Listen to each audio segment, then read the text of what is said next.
भंडारा मतदान केंद्रावर तयारी सुरू आहे। भंडारा गोंदियात 2133 मतदान केंद्रावर मतदान होणार आहे। सुरक्षेच्या दृष्टीने बंदोबस्त करण्यात आला आहे। भंडारा जिल्ह्यामध्ये 5132 तर गोंदिया जिल्ह्यात 4134 कर्मचाऱ्यांची नियुक्ती करण्यात आली आहे। पोलीस मुख्यालयातून याचा आढावा घेतलेला आहे प्रशांत देसाईदा। भंडारा जिल्हा आणि गोंदिया या दोन जिल्ह्यांमधून 2133 मतदान केंद्र आहेत। बघू शकता आज पोलिंग पार्ट्या सर्व मतदान केंद्रावर रवाना होत आहेत।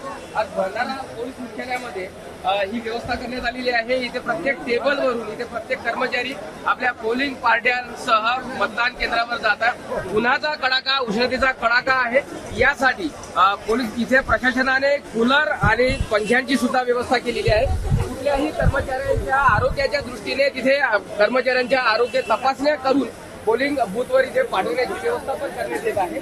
सोबतच भंडारा आणि गोंदिया जिल्ह्यामध्ये 2133 जे मतदान केंद्र आहे त्याकरिता भंडारा जिल्ह्यातील 5132 कर्मचारी तर गोंदिया जिल्ह्यासाठी 4134 कर्मचारी इथे नेमण्यात आलेले आहे। मतदान कुणाला होणार आणि मतदान अगदी शांततेत होण्यासाठी जिल्हा प्रशासन सतर्क असल्याचं इथं बघायला मिळत आहे। प्रशांत देसाई, एबीपी माझा, भंडारा। एबीपी माझा, उघडा डोळे बघा नीट।